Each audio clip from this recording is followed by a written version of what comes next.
My name is Rachel. I am 29 years old, and a few weeks ago my own family looked me in the eye and told me I was too expensive to bring on vacation. It started on a casual evening call. My mom sighed and said, "We're broke. We can't afford to take you on vacation this year." Before I could even process that, my brother laughed through the speaker, that sarcastic laugh he always uses when he wants to sound like he is joking, but he is not.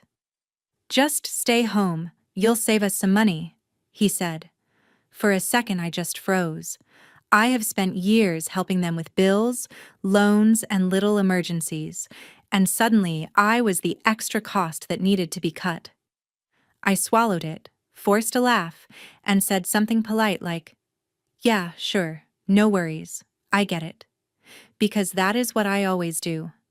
I told myself they must really be struggling this time, that maybe skipping one family vacation was not a big deal.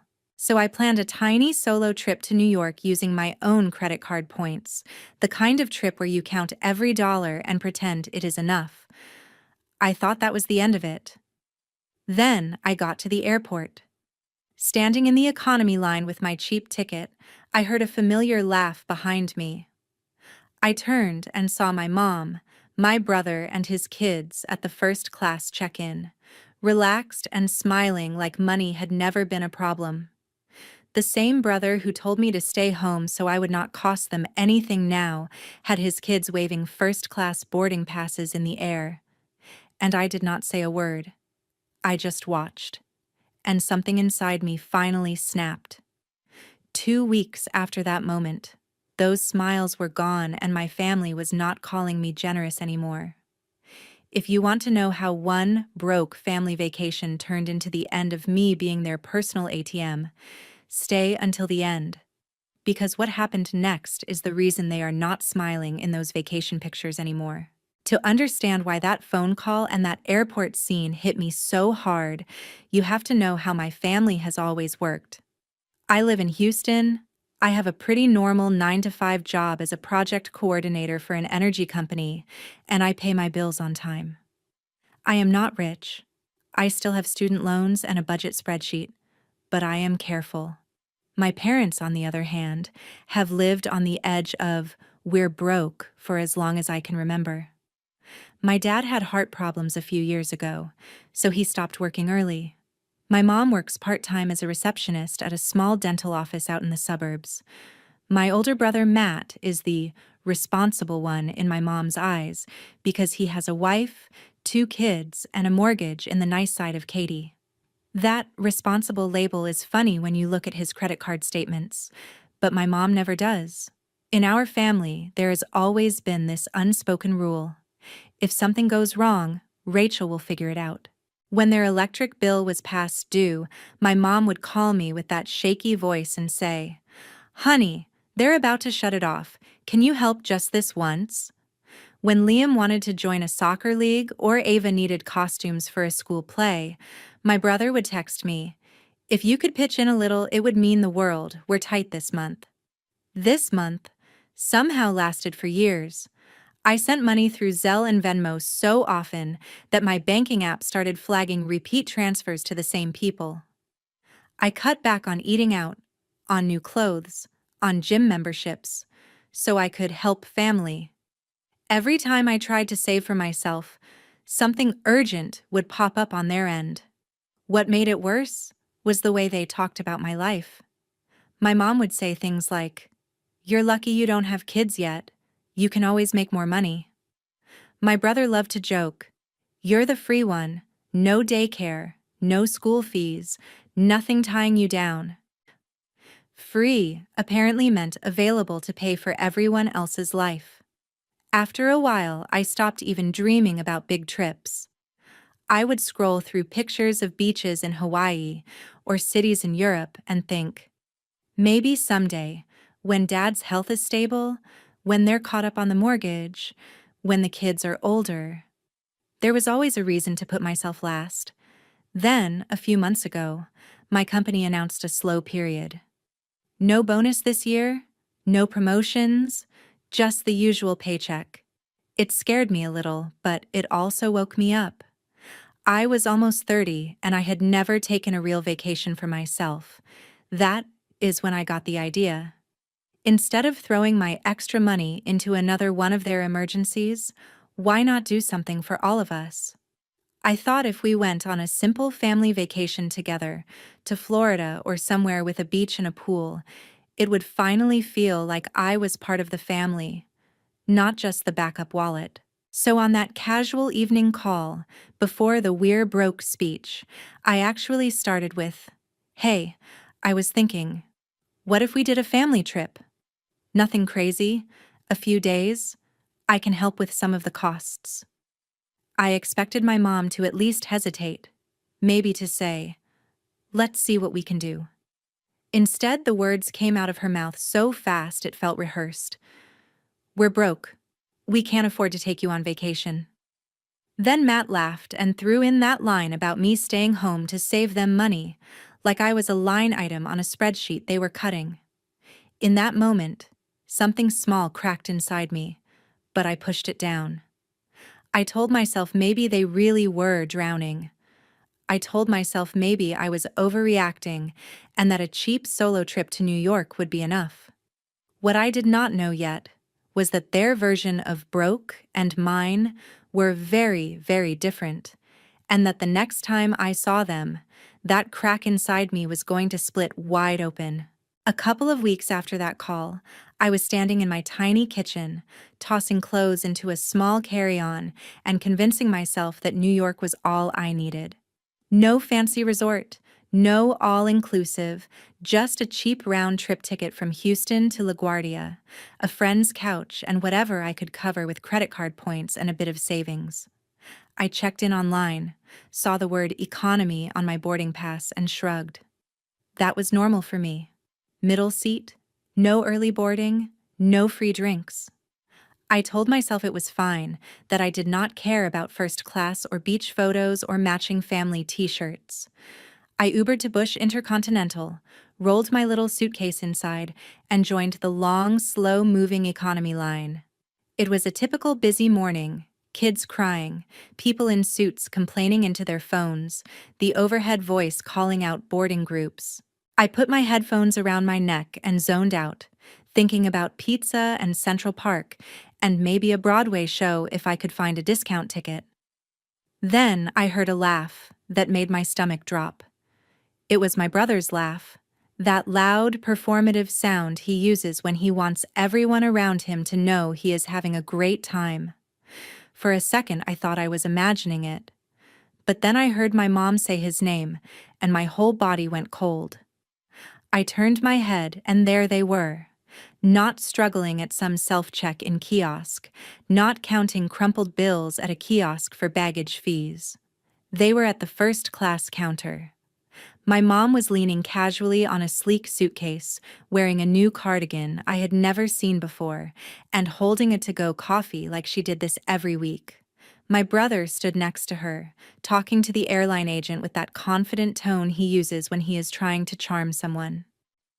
His wife, Brittany, was snapping selfies, tilting her head just right, the kids tucked in close to her hip. Liam and Ava were bouncing with excitement, waving their printed boarding passes like golden tickets. I watched Ava point up to the sign that said first class, and heard her say, "Daddy, does this mean we get the big seats?" My brother grinned and said, "That's right, sweetheart, we're doing this trip right." And my mom, the same woman who had told me, "We're broke, we can't afford to take you," laughed and said, "After everything we've been through, we deserve something nice." I stood there in my wrinkled airport hoodie, clutching my economy boarding pass, and felt my face get hot. There was no sign of stress on them. No trace of the desperate tone my mom uses when she calls me about the power bill. They were relaxed, happy, shining, like a commercial family on TV.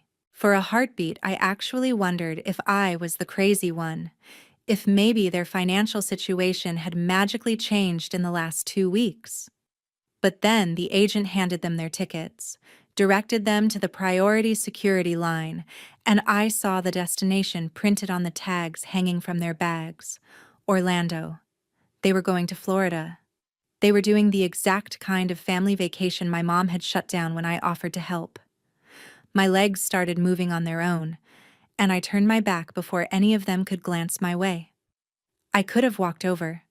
I could have said, "Hey, funny seeing you here. I thought you were broke." I could have made a scene, asked them in front of the kids why I was too expensive to bring, but first class was not. Instead, I did nothing. I stayed quiet. I let the line push me toward the regular bag drop while they glided toward the shorter, roped-off lane. On the plane, shoved into a middle seat between a guy who fell asleep with his mouth open and a woman who kept tapping on her laptop, I replayed the scene over and over. My brain tried to bargain with it. Maybe the tickets were a gift. Maybe it was some crazy miles deal. Maybe they had been embarrassed to invite me because they could not pay for my share. But underneath all those excuses was a simple, ugly truth I could not ignore anymore. It was never that they could not afford to include me. It was that they chose not to.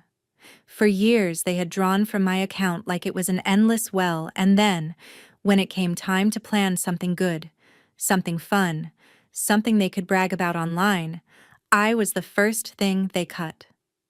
By the time the plane landed in New York, the crack inside me had turned into a full break. The city was loud and bright, and my friends were excited to see me. But a part of me was somewhere else, still standing in that first-class line, watching my own family act like I was invisible. I did not confront them at the airport. I did not call them from New York to scream or cry. I waited. And when I came back to Houston, the first call my mom made to me gave me the perfect chance to stop being their invisible backup plan for good. When I got back to Houston, the heat hit me the second I stepped out of the airport. But it was nothing compared to what was waiting on my phone. I had not even unpacked when my screen lit up with Mom. Normally, I would let it ring once or twice, brace myself, then pick up. This time, I just stared at it. I could still see her smiling at that first-class counter, saying she deserved something nice. I took a deep breath and answered, "Hey, Mom?" Her voice came through overly bright at first, fake, cheerful. She asked about my trip, if New York was fun and if my flight was okay. I gave short, polite answers. Yes, it was good.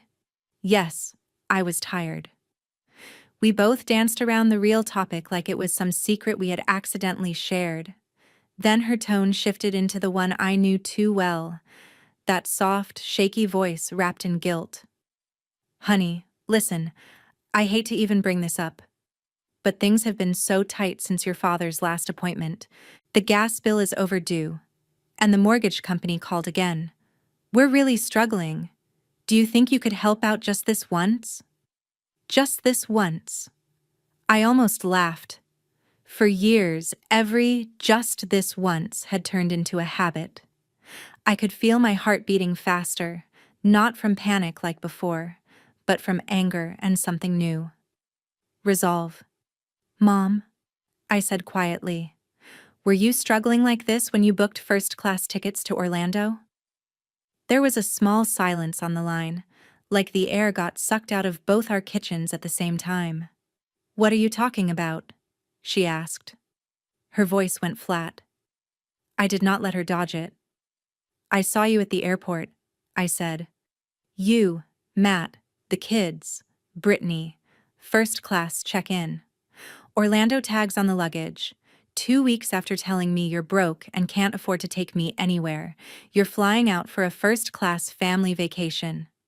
She let out a nervous little laugh that did not sound like her normal laugh. "Oh, that. It wasn't what you think. There was this deal with miles and points and, you know, your brother worked really hard this year, and the kids needed something to look forward to after everything with your dad's health. It wasn't like we could afford to take everyone. It was complicated." Her words tumbled over each other, excuses bumping into justifications. I could hear the story forming in real time, built to make me feel guilty for even asking. I did not bite. "What's complicated," I said, "is that you told me we were broke. that you couldn't afford to take me, that I should stay home to save you money. And then I watched you pay for the kind of trip you said didn't exist in the budget. I'm not mad you went on vacation. I'm mad you lied to my face and made me feel like a burden. She went quiet again, then tried a different angle. Rachel, you don't understand. You don't have kids. Your brother has so many responsibilities. We thought you would get it. You're independent. You always bounce back. We knew you'd find a way to travel. We can't do everything. There it was again. The narrative where my life was easy and theirs was impossible. I could feel the old version of me wanting to cave, to say, "It's okay, Mom, I'll help. Just this one more time." Instead, I opened my laptop, pulled up my online banking, and looked at the list of transfers with their names on it, a long line of "just this once" payments. "I do understand," I said, my voice calmer than I felt. "I understand that I have been paying for everything that goes wrong while you tell me there's nothing left when it comes to me. That stops today." "What do you mean?" she asked, sharp now, like she suddenly realized this was not a normal call. "I mean, I'm done sending money," I answered. "No more covering bills, no more emergencies, no more just until next month. I removed my card from your electric account. I turned off the automatic transfers, and I'm not signing on to anything else. You and Matt need to figure out your finances without using me as your backup plan." She sounded offended, almost personally attacked. "How can you say that? We're your family. Your father is sick. Your brother is drowning. You're really going to just watch us struggle?" I closed my eyes, remembering myself squeezed into that middle seat while they walked past the curtain with their kids. "You didn't mind watching me struggle when you told me to stay home and save you money," I said. "I've helped for years. I'm not your bank. If you could afford first class without me, you can afford your own bills without me." She gasped like I had slapped her. "Rachel, that's cruel." "What's cruel," I replied, "is cutting your daughter out of your life whenever it's convenient for your budget, and then calling it love when you need her paycheck." She tried to argue, to cry, to twist it back into a story where I was ungrateful, but I did not move. For the first time in my life, I held the line and did not say, "Fine, I'll send something."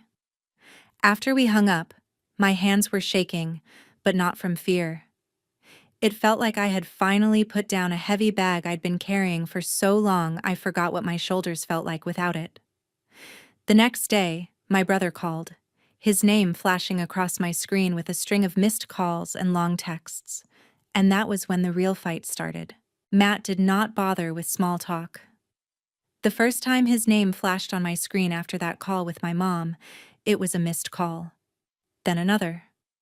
Then a wall of texts popped up one after another. "Call me back. This is serious. You can't do this to Mom and Dad. Answer your phone, Rachel." I stared at the messages for a long time, the way you stare at an alarm you have heard 1,000 times and are finally ready to ignore. I had already decided I was not going to run to fix whatever mess he was in this time. Still, a part of me knew I needed him to hear me say it out loud, not just through silence. So when he tried FaceTiming me, I let it ring twice, took a breath, and answered.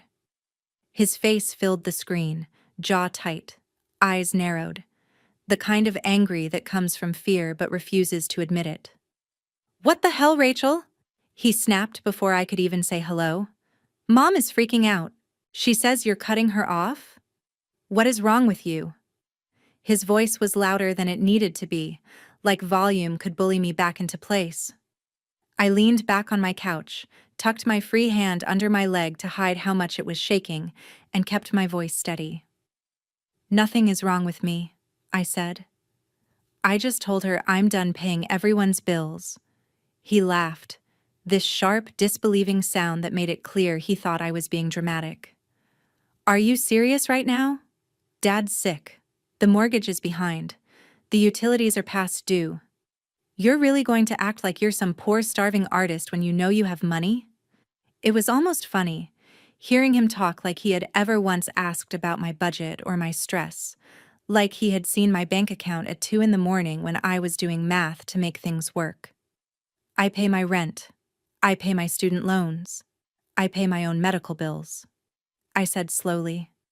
And on top of that, I've been paying your emergencies and theirs for years. That's the money you think I just have lying around? He rolled his eyes so hard I thought they might get stuck. You don't have kids, Rachel, he said, the way someone might say, you don't have a clue. You have no idea what real responsibility looks like. Try paying for daycare, school supplies, soccer fees, dentist appointments. You're 30, and all you have to worry about is your stupid gym membership and whatever trip you want to take next. The old version of me would have apologized by now, would have scrambled to prove I understood, would have reminded him of all the times I babysat for free, or sent money so his kids could go on field trips. Instead, I let his words sit for a second. You're right, I said, and his eyebrows shot up. I don't have kids. That's why I'm not responsible for yours. His mouth fell open, shocked, like he could not believe I had actually said it out loud. Wow, he said slowly, shaking his head. You really are selfish. I almost laughed at the irony. Selfish? I repeated. Matt, I watched you take your kids on a first-class vacation to Orlando while Mom was telling me you were broke. You told me staying home would save you money. You cut me out of the fun. You used my money for the boring parts and then called it family. That's not responsibility. That's entitlement. His face flushed red. He immediately went on the defensive, words tumbling over each other. It was miles. Okay? Points. Brittany found a deal. Most of that trip was basically free. I raised an eyebrow.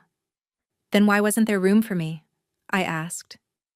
If it was so free and easy, why did I have to hear, we're broke, we can't afford to take you? He did not have a real answer to that. He shifted his phone, looked away from the camera, blamed the airline, the timing, the kids' school schedule, the fact that I live in the city and they are in the suburbs. Anything but the simple truth that they chose not to include me. You would have made it complicated, he finally snapped. You always make everything about you. We just wanted one stress-free trip for the kids. My chest burned, but I did not let it show in my voice. I didn't even know you were going, I said. You made it very easy to leave me out. I only made it complicated in your head when I stopped being useful. He sighed dramatically, like he was exhausted by having to explain basic things to a difficult child. Then he tried a different tactic, the one that always worked before. Look, he said, adjusting his tone into something that sounded almost reasonable. Whatever misunderstanding you think you saw at the airport, fine. Be mad. But Mom and Dad are about to lose everything if you don't step up. You make more than any of us. You can fix this. There it was, stripped bare. Not, can you help? But you will. Because you always do. In his mind, my income was already spent. My future was already his backup plan. I shook my head. I'm not a safety net, I said. You planned a lifestyle that depends on me bailing you out every time something goes wrong. That was your choice, not mine. I'm choosing something different now. His eyes narrowed. So you're really just going to sit there and watch our parents drown? He said, his voice rising, like if he said it loud enough he could shame me back into line. After everything they've done for you? I thought about everything they had actually done for me, and everything I had quietly done back. No, I said quietly. I'm going to watch you finally learn how to swim without tying a rope around my neck first. He stared at me through the screen, breathing hard, searching my face for the weak spot I used to have. Unbelievable, he muttered. You will regret this. When Dad's health gets worse, when Mom can't handle things, when they really need someone, Don't come crying to me. I almost smiled, not because any of this was funny, but because the idea of me ever relying on him for support was almost absurd. I've never once come crying to you, I replied, but you have no problem calling me whenever a bill shows up with your name on it. That ends now. He cursed under his breath and called me cold, heartless, said I was turning my back on my own blood, that I was letting money ruin the family. I let him get it all out, every guilt trip, every recycled line about real family shows up no matter what. And when he finally paused to breathe, I did something I had never done before in any fight with my family. I ended the call first. I hung up. For a few seconds I just sat there, phone in my hand, listening to the silence. No immediate ringback, no chance for him to bulldoze over what I had said. Just quiet. After that, the messages kept coming. Long paragraphs from my mom about how she never raised me to be so ungrateful, and how one day you will understand when you have kids. Short, angry texts from Matt about how money has changed you, and you'll be sorry when they're gone. I muted the thread. My apartment felt almost painfully quiet without their constant emergencies buzzing in my pocket, but underneath that discomfort was something else. Something I had not felt in a long time. Space. For the first time, my paycheck stayed in my account long enough for me to see what it looked like when my hard work benefited me, not everyone else. I moved some money into a real emergency fund and opened a small separate savings account labeled Future Trip just for me. I cooked at home, drank coffee in my own kitchen instead of rushing out the door to deal with someone else's crisis, walked through my neighborhood in the evenings without my phone pressed to my ear. I started sleeping better, not because my life was suddenly perfect, but because I knew if something went wrong, the money I had would actually be there to help me. I honestly thought drawing that line would be the hardest part, that the worst of the drama was behind me once I survived that call. I thought they would sulk for a while, adjust, maybe learn to stand on their own 2 feet. I had no idea that in just about 2 weeks, the same people who had laughed at the idea of including me on their trip would be facing consequences they could not joke their way out of, and that "we're broke" was about to stop being a manipulation and start becoming their actual reality. About 2 weeks after that fight with Matt, my phone started lighting up again. But this time, it didn't look like the usual drip of, "Hey, can you help with this one bill" kind of thing. It started with a short text from my mom. "Call me when you can. It's important." No emojis, no extra exclamation marks, just those words. I stared at it for a while. I had promised myself I would not jump every time they said urgent, because urgent had usually meant, "We want to scare you into opening your wallet." Still, something about the timing and the way the words sat there made my stomach twist. I took a deep breath, told myself I could listen without fixing, and called. My mom answered on the first ring like she had been sitting with the phone in her hand. She did not even try the fake cheerful voice this time. "Rachel," she said, and I could hear she had been crying for a while, the kind of hoarse, tired crying that leaves you hollow. "The bank sent a final notice. We're in real trouble." For a second, I did not say anything.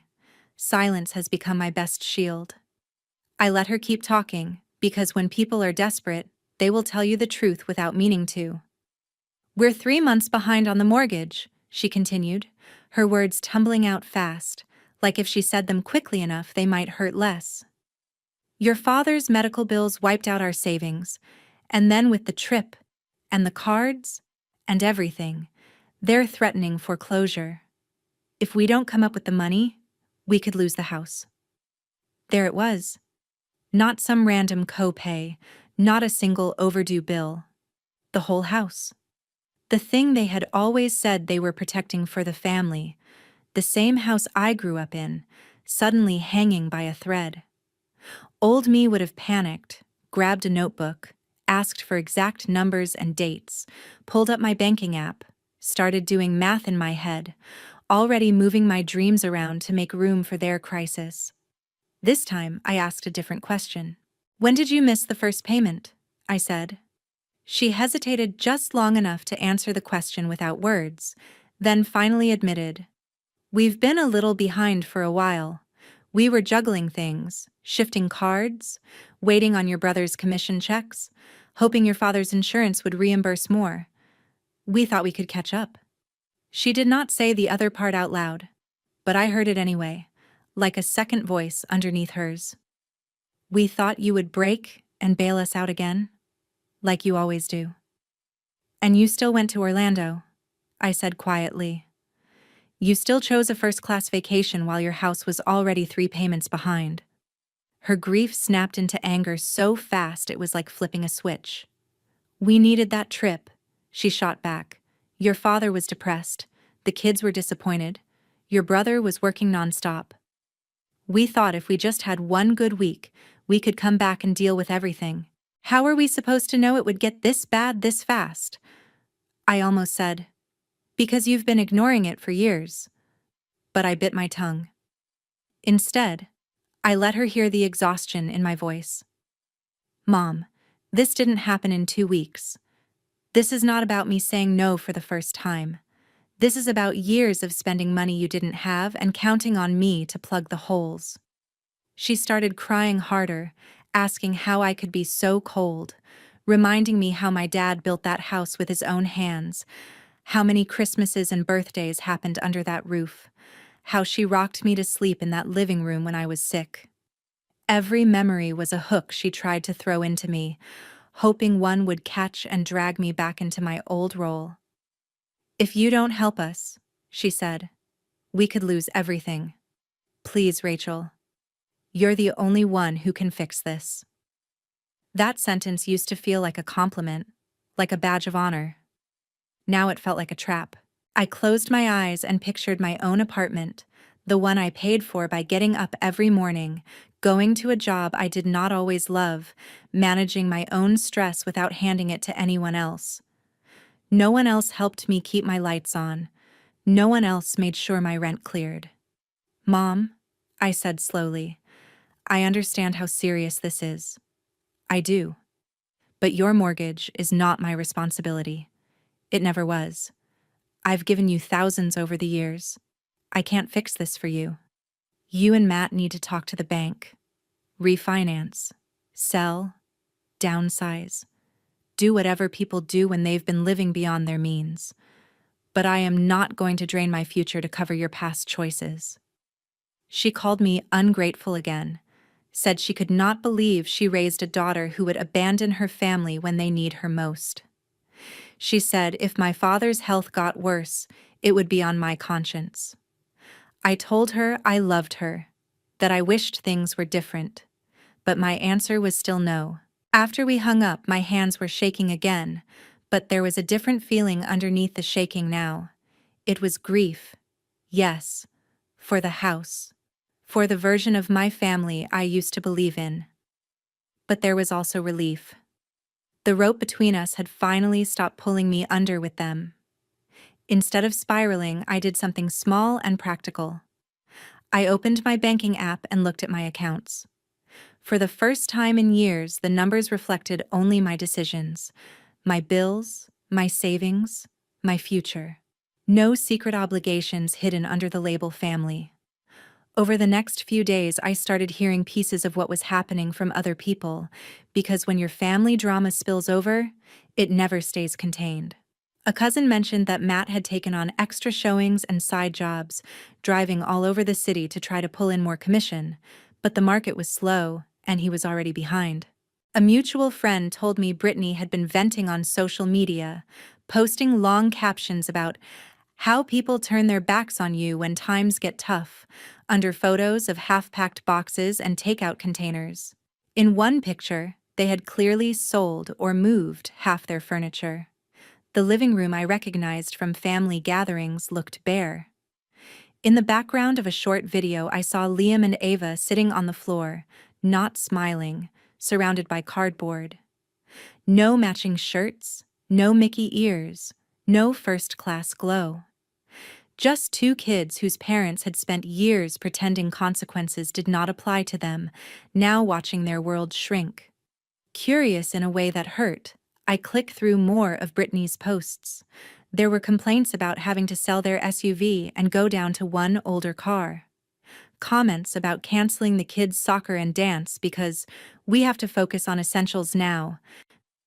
A story about how they had to call the internet company to get on a cheaper plan and cut streaming services.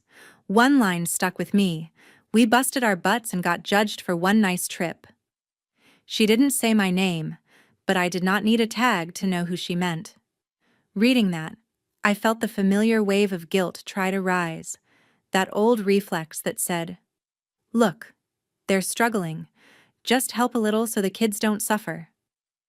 But then that mental image of the airport came back so clearly I could almost smell the coffee again, the first-class counter, the jokes about deserving something nice, Matt's voice telling me to stay home to save them money, my mom nodding along, the way they had walked past me without even knowing I was standing a few yards away. For a long time, I had believed that if I ever stopped helping, they would hate me forever, and I would not be able to stand it. Maybe they did hate me a little right then. Maybe they sat in their half-packed living room and blamed me for every bad decision they ever made. But sitting in my small apartment, with my own bills paid and my own plans slowly taking shape, I realized something I should have understood a long time ago. I did not create their situation. I just stopped cushioning it. The reality they were facing now was not some new punishment I had imposed. It was the same reality I had been living under quietly for years, making careful choices and sacrifices so my rent was paid and my lights stayed on. The only difference was that they were finally feeling what happens when "we're broke" stops working as a magic spell and starts being a consequence. And this time, for the first time, I was not going to be the one who paid the bill to make it go away. The thing about consequences is, they do not show up all at once. They drip in slowly until suddenly everything is soaked. Over the next few months, I watched from a distance as the life my family had built on excuses and my bank account started to fall apart. My parents ended up having to sell the house I grew up in. They did not lose it overnight in some dramatic foreclosure scene, but the bank made it clear there were no more extensions, no more grace. A realtor sign went up on the front lawn, and for the first time in my life, my mom could not spin it as anything but what it was: the result of years of choices catching up. They downsized to a small rental in a less shiny neighborhood, the kind of place she used to turn her nose up at when we drove by. Matt and Brittany sold their SUV and moved out of their nice house in Katy into a smaller townhome. The kids had to switch schools. Soccer and dance and all the extras disappeared from their schedule. The social media posts changed too. No more airport selfies with "we deserve this" captions. Just occasional pictures of takeout on the couch and vague quotes about hard times showing you who really cares, clearly aimed at me. Family members tried to guilt me into stepping in. An aunt called to say, "They're going through so much. Couldn't you just help a little?" I gave everyone the same answer. I did help. For years. They chose not to change. I'm choosing not to go down with them. Some people understood, some didn't. But for the first time, I realized their opinion of me did not pay my bills or build my future. While they were downsizing, I was, quietly, building. I kept my boundaries and, funny enough, my finances stabilized. Without constant emergencies, my credit card balance went down. My savings went up. I took a weekend trip, fully paid in cash, no guilt attached. At work, without the emotional exhaustion of playing family savior, I had more energy. My boss noticed. I got promoted to a bigger role with better pay. One evening, sitting in my little apartment with my promotion email open and a confirmation for a future trip to Europe sitting in my inbox, I realized something simple and painful and freeing all at once. I had spent years acting like my value to my family was tied to how quickly I could fix their messes. Once I stopped fixing them, they treated me like I had disappeared. But the truth was, I did not vanish. I just stopped existing in the version of the story where I was the unpaid supporting character in their drama. I wrote a new one where I was the main character in my own life. Do I feel sad that my parents lost the house? Yes. Do I wish things had gone differently? Absolutely. I would have helped them gladly if they had been honest with me, if they had included me because they loved me, not excluded me until they needed my money again. That is the line for me now. Family, to me, is not people who share your last name and treat your income like a shared account. Family is people who see your humanity, who respect your limits, who do not only call when they want something. If you are listening to this and you feel like the walking ATM of your family, like you only matter when you are swiping your card or wiring a transfer, hear this. Saying no does not make you a bad daughter, son, sister, or brother. It makes you a person with a right to your own life. The people who truly love you might be hurt, might be confused, but they will adjust. The ones who only loved what you could give them will fall away, and that will hurt, but it will also show you the truth. My mom once told me, "We're broke. We can't afford to take you on vacation." What she did not realize was that the real thing we could not afford was the way they treated me. I stopped paying that price. And because of that, for the first time in a long time, I am finally living a life I do not have to apologize for, to them or to myself.